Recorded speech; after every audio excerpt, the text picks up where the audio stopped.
Oui. Bon, tout le monde est prêt? C'est beau, tu es prêt aussi, moi? Oui. Tu vas lire l'ordre du jour, par question. Oui, alors bonjour M. Goulet. Séance du ordre du jour de la séance d'ajournement du conseil municipal du lundi 21 novembre 2016. Point 1, acceptation de l'ordre du jour. Point 2, correspondance. 2.1, présentation et acceptation du rapport du maire. Et 2.2, protocole d'entente pour un espace de stationnement de covoiturage. 3, période de questions. Et 4, levée de la séance du lundi 21 novembre 2016. Merci, M. Harvey. Acceptation de l'ordre du jour. Merci, M. Dufour. Point 2, correspondance. 2.1, présentation et acceptation du rapport du maire. Rapport du maire sur la situation financière de la municipalité de Péribonka pour 2016. En vertu des dispositions de l'article 955 du Code municipal, le maire doit présenter son rapport sur la situation économique de la municipalité avant l'adoption du budget pour l'année suivante. Alors, c'est avec grand plaisir que je vous transmets ce rapport au nom du conseil municipal. Les principaux points que nous aborderons sont les suivants. Point 1, le dernier rapport du vérificateur. Point 2, les principales réalisations pour 2016.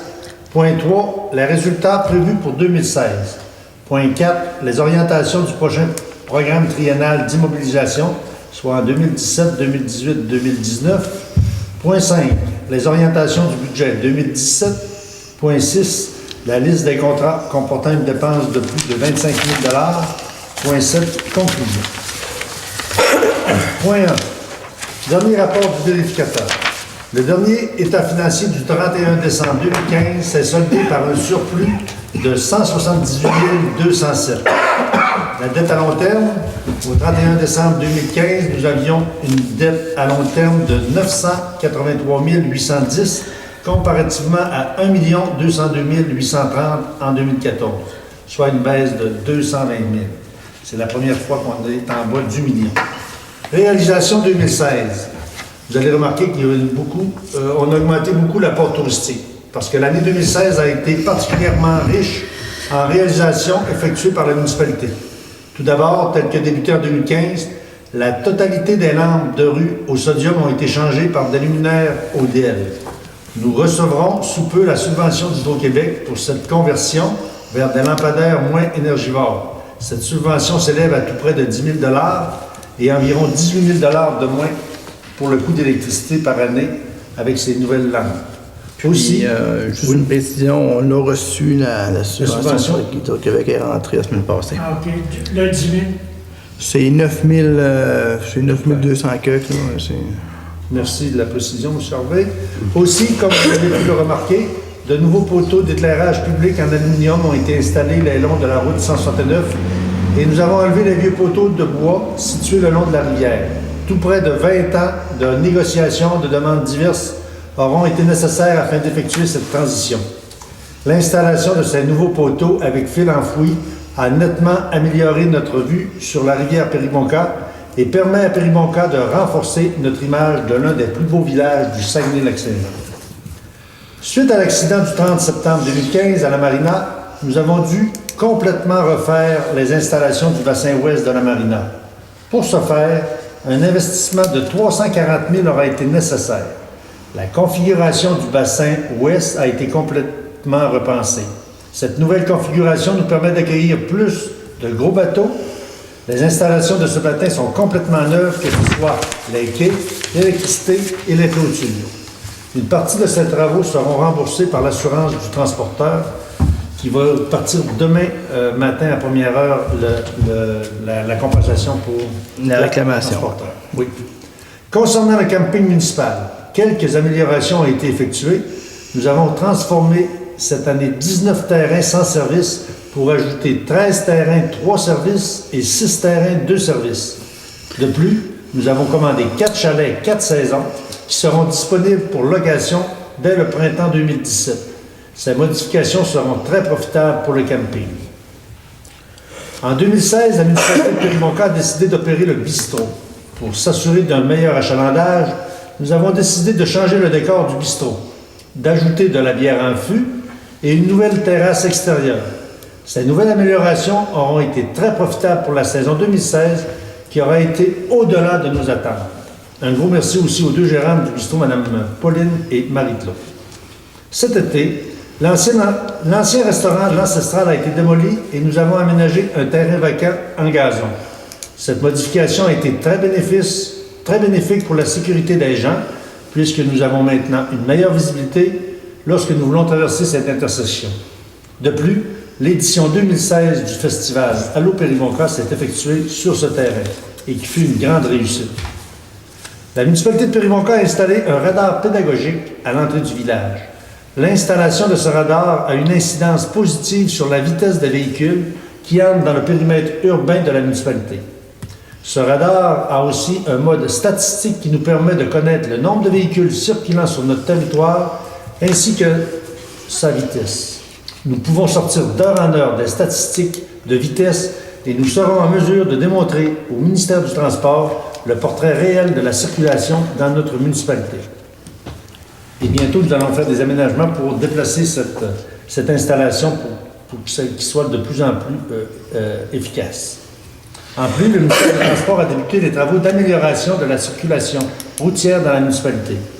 Ils ont installé des bollards pour traverser de piétons au centre de la route à 3 endroits. Ils ont changé les affiches de circulation routière et peint des corridors de passage dans le détour du garage Sonic. En 2017, en été 2017, des travaux majeurs de correction du détour Sonic seront planifiés par le ministère du Transport du Québec. Plusieurs travaux de voirie municipale ont été réalisés cette année. Premièrement, le reste de la 5e avenue a été asphalté. C'était le dernier endroit du périmètre urbain qui n'avait pas encore été asphalté. Diverses réparations d'asphalte ont aussi été réalisées sur notre territoire. Des fossés ont été creusés de chaque côté de la route La Lancette et du centre plein air. Des fossés ont été creusés sur la route de Vauvert à quelques endroits. La route La Lancette a été rechargée en gravier sur toute la longueur de diverses réparations ont été effectuées sur d'autres parties de rang. Aussi, un fauchage a été réalisé dans plusieurs routes secondaires, dont le rang Moreau, le rang 4 et la route de Vauvert. Nous avons aussi conclu une entente avec le ministère des Transports et les habitations du Patriote afin de rendre conforme le chemin d'accès au projet de développement de villégiature situé en bordure de la rivière Périmonca, dans le secteur Rang-Saint-Michel. Afin de rendre sécuritaire le chemin d'accès, la municipalité a fait l'acquisition d'une parcelle de terrain que nous céderons aux habitations du Patriote. Le ministère des Transports va dédommager monétairement la municipalité lors du transfert de titres notariés. De plus, pour terminer, 2 projets importants ont vu le jour en 2016. Le premier est le développement de la MRC Maria-Chapdelaine. Je recommence. Le premier est le développement par la MRC de Maria-Chapdelaine de 52 nouveaux terrains domiciliés sur les lots 39-43 entre Périmonca et Sainte-Monique. À son terme, ce projet apportera une belle richesse foncière à notre municipalité. Et le deuxième projet, et non le moindre, est la création de 2 serres de production de pommes de terre de semences sur une partie de terrain près du musée Louis-Aymon. Cet investissement de Patate-Lac-Saint-Jean viendra renforcer l'autonomie de leur culture en s'assurant de la qualité des tubercules et de mieux planifier les besoins de semences de leurs membres année après année. Résultat pour l'année 2016, pour le point 3. En 2016, nous avions un budget de 1 768 560 et devrions terminer l'année avec un surplus d'environ 75 000 $. La rémunération et l'élection des élus municipaux en 2016, la rémunération annuelle de base du maire pour l'année 2016 était de 5 609,88 $, à laquelle s'ajoutait une allocation de dépenses de 3 804,94 $ pour un montant total de 11 414,82 $.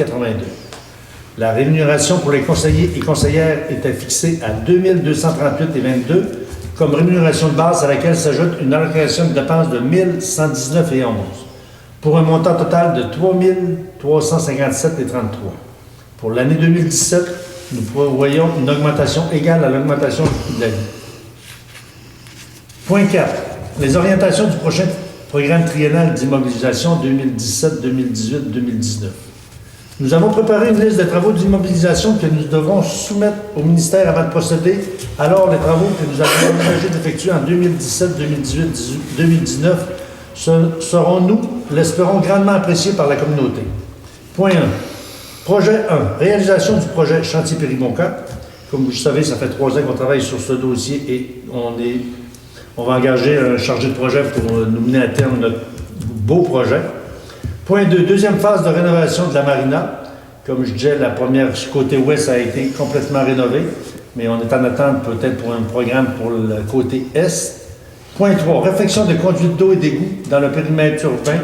Ça, c'est avec les travaux de retour de taxes, sans nous obliger, mais ils priorisent de réparer nos conduites d'eau et d'égouts.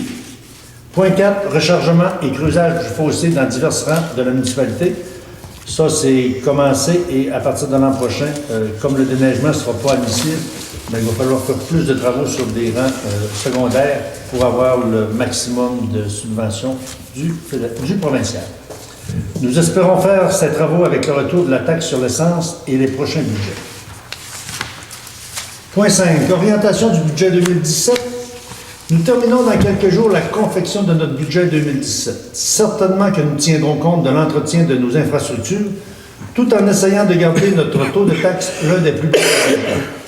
Je dépose par la même occasion la liste de tous les contrats comportant une dépense totalisant de 25 000 et plus. Dans le point 6, la Sûreté du Québec à 81 222, Ministère du Revenu 64 956, MRC Maria-Chapdelaine des codes-parts 223 133, c'est codes-parts et des travaux divers, c'est ça? Les travaux du Père Chiquet. Entreprise de construction Gaston Morin, déneigement et nivelage 63 045 pour les 3 prochaines années. Rénal Goulet 28 642, Deloitte 25 294, Hydro-Québec 100 066, Ultima Assurance 25 041, Ville de Boustessny, sécurité incendie, le schéma 62 352, une baisse de 7 000 $. Receveur général du Canada 27 748 et SBG électrique pour nos travaux dans le secteur urbain 62 352.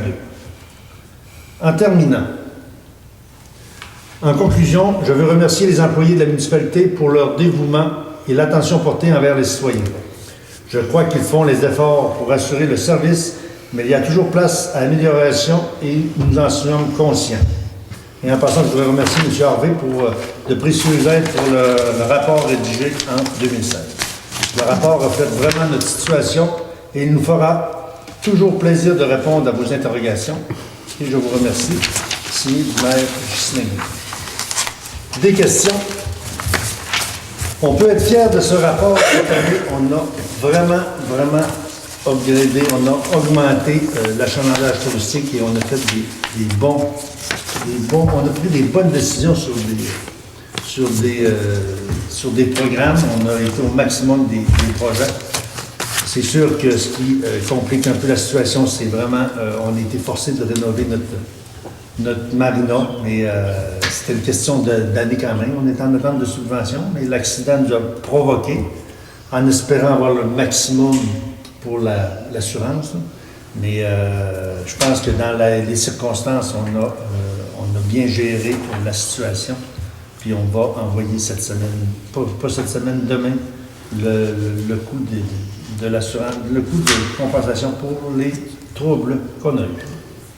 Ça fait tout, pas de questions? C'est clair et net. Ouais. Je suis fier de votre rapport. Oui, super rapport. Oui, c'est un des beaux rapports que j'ai vu depuis. Ça va prendre une proposition, s'il vous plaît. Pour proposer, M. le maire. Merci, M. Trottier. Point 2. Protocole d'entente pour un espace de stationnement de covoiturage.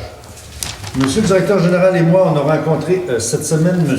Luc Chiasson et M. Michel Simard du Conseil régional de l'environnement et du développement durable. Ça, c'est M. Chiasson et M. Michel Simard, c'est Allo Transport. C'était une demande qu'ils nous ont faite concernant un stationnement municipal. C'est une entente intervenue, je vais la lire, ça va être plus simple. Corporation municipale légalement constituée en vertu de la loi sur la cité et ville, ayant siège social au 312 rue Édouard Niquette, Péribonka, ici représenté par M. Justin Goulet et aussi M. Steve Harvey, directeur général, dûment autorisé en vertu d'une résolution portant le numéro qu'on va adopter aujourd'hui. si désigné, la municipalité de Péribonka, avec le Conseil régional de l'environnement et du développement durable du Saguenay-Lac-Saint-Jean, organisme sans but lucratif ayant pour siège social au 740 bureau 7, rue Sacré-Cœur, ouest à Allemand, ici représenté par M. Tommy Tremblay, directeur général dûment autorisé de la CREAD, c'est le Conseil régional d'environnement et du développement durable. Et à l'eau transport, organisme sans but lucratif chapeauté par la Corporation du transport collectif Côte-Roberval ayant pour siège social à Saint-Félicien, ici représenté par M. Michel Simard, directeur général. Ci-après désigné par Allo Transport, il est attendu que le CREDD a pour mandat de promouvoir la conservation et l'amélioration de l'environnement régional en favorisant la concertation, l'éducation et l'intervention comme moyen afin de susciter l'action en environnement ainsi que collaborer aux projets pris en charge par le milieu dans le domaine de l'environnement et du développement durable.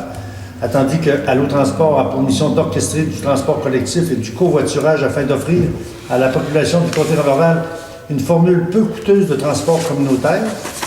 Attendu que la demande des deux organismes dans le cadre d'un projet financé par Environnement et Changement climatique Canada de bénéficier d'une aire de stationnement par le covoiturage située sur le terrain de l'école Bombasteur.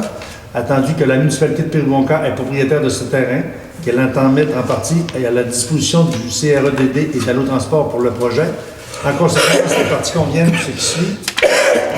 Le préambule fait partie intégrante du présent protocole. Déclaration, la municipalité de Péribonka reconnaît les avantages d'une collaboration avec les deux organismes pour une utilisation rationnelle de ces terrains et consent à les mettre à leur disposition. La municipalité de Péribonka consent à prêter une partie de stationnement dont elle est propriétaire dans la municipalité de Péribonka, à savoir qu'une partie de terrain désignée comme étant sur le lot du cadastre de Québec, circonscription financière du Lac-Saint-Jean, dans les limites de la municipalité de Péribonka. Pour fin de protocole, l'utilisation de la municipalité de Péribonka permet au CREDD et à l'eau transport, dans le cadre de leur projet, d'utiliser pour leurs besoins de 5 à 10 espaces de stationnement, soit les espaces désignés sur le plan.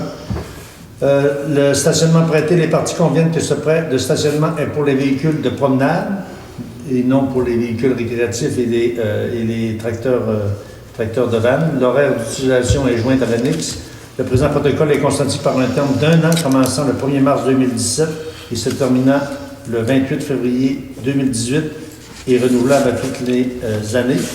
Néanmoins, l'entente se renouvelle pour une période additionnelle d'une année à son expiration et par la suite d'année après année, à compter de son terme, alors en cours, à moins que l'une des parties ne donne à l'autre par courrier recommander un avis à l'effet qu'elle n'entend pas prolonger le présent protocole. Surveillance, la municipalité de Péribonka s'engage à porter attention, seulement qu'attention, ce n'est pas une vérification, à l'état du stationnement, à son utilisation et à signaler tout problème aux différentes parties. L'entretien, gestion et matières résiduelles de déneigement, ils vont nous fournir aussi, on ne l'a pas parlé en bas, mais ils vont nous fournir aussi une poubelle. Ouais. Une poubelle comme on a acheté. C'est à nos frais. L'entretien et la gestion des matières résiduelles et le déneigement du stationnement complet sont assumés par la municipalité de Péribonka. L'entretien et la gestion des matières résiduelles, mais ils fournissaient les poubelles. Les panneaux d'affichage sont fournis par le CRED.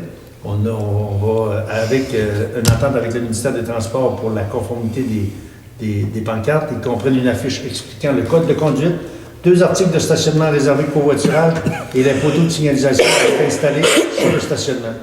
C'est posé par qui? C'est posé par eux autres. Par eux autres? Oui. Les affiches sur le stationnement devront indiquer obligatoirement que le stationnement est au risque et péril de l'utilisateur et que la municipalité de Péribonka ne se tient pas responsable des bris, dommages, vols ou vandalisme pouvant s'avenir au véhicule. La responsabilité de la pose des affiches est donnée à la municipalité de Péribonka. Ils nous l'ont proposé. Ils nous ont demandé si on était organisé pour le faire. Mais ce qu'on va le mettre, ça va être de l'asphalte. On aime mieux que les autres, que les autres. D'accord avec vous. La responsabilité de l'affichage sur la route régionale relevant du ministère des Transports du Québec est donnée au CREDD. Événements spéciaux, l'aire de stationnement, comme je le disais, demeure disponible à la municipalité de Péribonka lors de la tenue d'événements spéciaux. Autrement dit, si on a une activité, là, ils ne peuvent pas nous... assurance responsabilité, les parties déclarent obtenir une assurance responsabilité civile, sont conformes. La municipalité de Péribonka n'est toutefois pas responsable des dommages pouvant être causés aux véhicules en stationnement dans l'aire de stationnement. Ce stationnement se faisait à leur risque et péril. Compétence des parties, la municipalité de Péribonka est responsable de répondre aux questionnements concernant l'entretien, la gestion des matières résiduelles et le déneigement, qu'on faisait déjà. Allo Transport et le CREDD sont responsables de répondre aux questionnements concernant le covoiturage, le réseau des aires de stationnement réservé au covoiturage, l'affichage et la publicité des aires de stationnement. La municipalité de Périgueux-Montcalm est responsable de répondre aux questionnements concernant la propriété. L'une des parties peut mettre fin à cette entente en transmettant un préavis à tous les parties avant le 1er février de chaque année. En cas de résiliation de l'entente, les parties prennent l'engagement de discuter ensemble pour trouver éventuellement un nouvel espace de stationnement pour le covoiturage. Dans le fond, c'est une entente mitoyenne là, pour si on peut la... Parce que nous autres, on les a fait, on avait toujours notre projet de chantier Périgueux-Montcalm, puis c'était sur ces... Mais c'est sûr que pour... en attendant que le projet se fasse, ben, on va le faire là parce qu'on est sur l'asphalte. Si on est sur l'asphalte, mais c'est sûr qu'on pourrait être n'importe où dans notre déploiement. Chaque partie reconnaît avoir signé 3 exemplaires, puis c'est signé par la municipalité de Périgueux-Montcalm, par le CREDD et par Allo Transport. Fait que, comme on a discuté tantôt, vous êtes d'accord, ça prend une proposition, monsieur? Non, ça prend une proposition qui autorise le maire et le directeur général à signer l'entente. Merci, M. Dufault. Ça ne peut pas être plus clair que ça. Je l'ai lu en entier, mais je pense que c'est important dans quoi qu'on s'entend. Vous allez être à l'affût de si vous avez du questionnement concernant le covoiturage. C'est un projet qui est structurant et qui est dans toutes les municipalités. Je pense que c'est un plus pour tout le monde. Ceci fait le tour de notre... Là, on n'ajoute plus. Non, c'est la fin du mois de novembre. Fait qu'on ferme s'il n'y a pas d'autres discussions, pas de questions dans la salle. Ben là, la période des questions, faut-tu le demander? Il y a ces questions. Oui, faut-tu le demander? C'est clair, net et précis. Question de mes conseillers, c'est beau? Non. C'est beau. Fait qu'on levez l'Assemblée. Proposé, M. le maire. Merci, monsieur. Ah, ben, c'est fait. 20. Fait que le rapport, tu l'as aussi. Tu vas directement là-bas. Dans le reflet. On avait dit le lieu qu'on avait choisi. C'est pas le parking. On n'avait pas dit. Le lieu? Justin, il l'a survolé. Survolé. Ouais, mais j'ai ça de la bibliothèque. Pas bibliothèque, mais dans le. Parce que c'est. En arrière de l'école. On n'avait pas dit quel lieu qu'on avait. Ah, ben, pas dit. Je ne pense pas. Ouais, ben ça va bien.